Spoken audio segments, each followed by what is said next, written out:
एक बार एक किसान परमात्मा से बड़ा नाराज हो गया। कभी बाढ़ आ जाए, कभी सूखा पड़ जाए, कभी धूप बहुत तेज हो जाए तो कभी ओले पड़ जाए।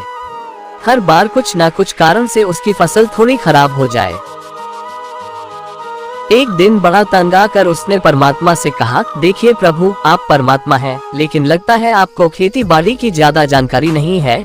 एक प्रार्थना है कि एक साल मुझे मौका दीजिए, जैसा मैं चाहूँ वैसा मौसम हो, फिर आप देखना मैं कैसे अन्न के भंडार भर दूंगा।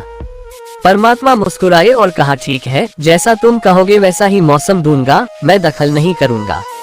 किसान ने गेहूं की फसल बोई। जब धूप चाहिए तब धूप मिली, जब पानी तब पानी। तेज धूप, ओले, बाढ़, आंधी तो उसने आने ही नहीं दी। समय के साथ फसल बढ़ी और किसान की खुशी भी, क्योंकि ऐसी फसल तो आज तक नहीं हुई थी।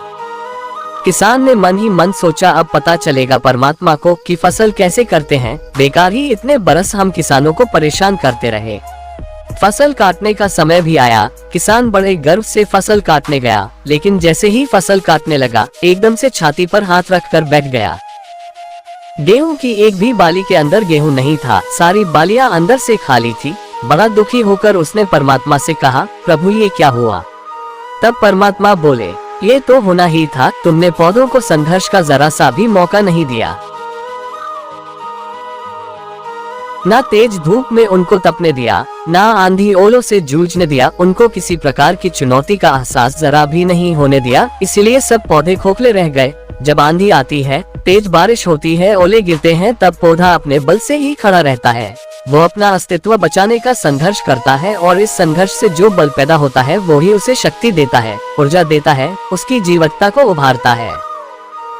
सोने को भी कुंदन बनने के लिए आग में तपने, हथौड़ी से पिटने, गलने जैसी चुनौतियों से गुजरना पड़ता है, तभी उसकी स्वर्णिम आभा उभरती है, उसे अनमोल बनाती है। उसी तरह जिंदगी में भी अगर संघर्ष ना हो, चुनौती ना हो, तो आदमी खोखला ही रह जाता है, उसके अंदर कोई गुण नहीं आ पाता। ये चुनौतियां ही है जो आदमी रूपी तलवार को धार देती है, उसे सशक्त और प्रखर बनाती है। अगर प्रतिभाशाली बनना है तो चुनौतियां तो स्वीकार करनी ही पड़ेंगी, अन्यथा हम खोखले ही रह जाएंगे। अगर जिंदगी में प्रखर बनना है, प्रतिभाशाली बनना है, तो संघर्ष और चुनौतियों का सामना तो करना ही पड़ेगा।